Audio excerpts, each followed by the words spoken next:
you have unearthed some additional information. Why don't you tell us what that is? Well, I think it's very telling what Bruce Ohr and his relationship with Christopher Steele and how concerned Christopher Steele was that they would be exposed. There was also another text message, Judge Janine, that I was able to publish last week, and it was about the firewalls. And Christopher Steele basically asks Bruce Ohr, will our firewalls that we have in place hold? Will these firewalls hold?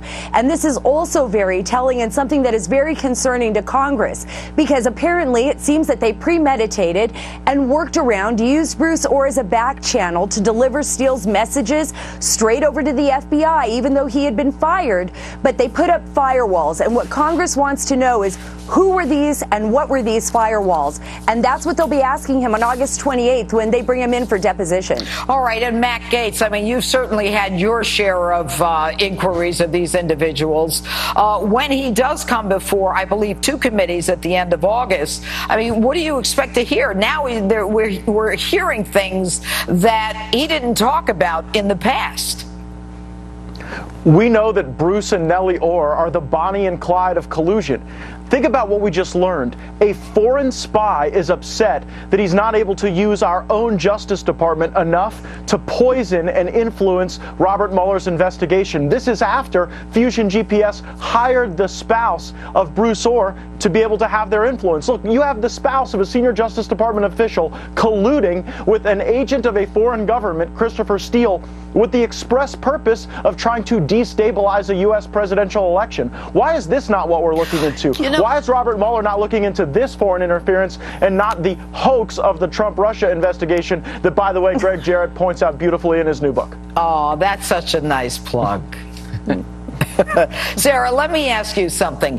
When the congressman talked about the fact that Nelli was hired by Fusion, Nelli Ohr, do we know when she was hired by Fusion GPS? Yeah, she was hired by Fusion GPS in 2016. Oh, and this is right before the election.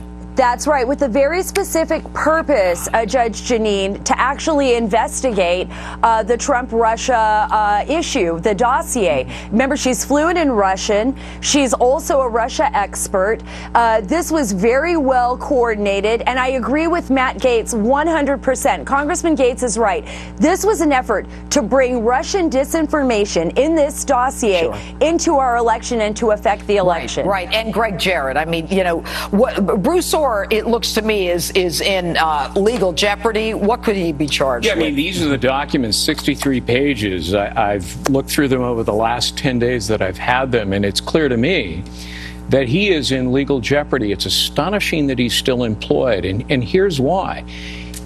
Bruce and Nelli Ohr's bank account is getting fatter and fatter because of the dossier that they are both peddling. He doesn't disclose it under federal regulations. He's required to do so.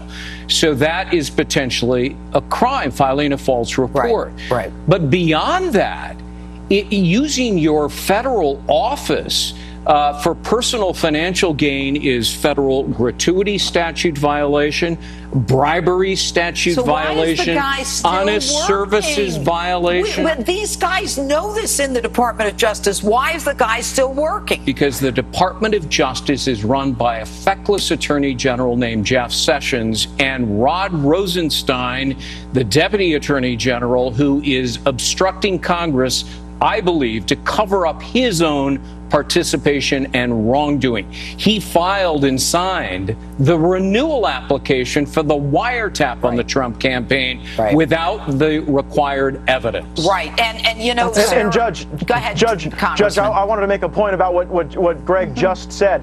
Rod Rosenstein won't tell us when he first learned that Nelli Ohr was working for Fusion GPS. So I want to know from Bruce Ohr, when did he tell his colleagues at the Department of Justice that in violation of the law that required him to disclose his wife's occupation and her sources of income, he did not do that? And so when did all the other people at the Department of Justice find this out? Because Rod Rosenstein, I've asked him twice in open hearing, and he will not give an answer. I think there's a real smoking gun there.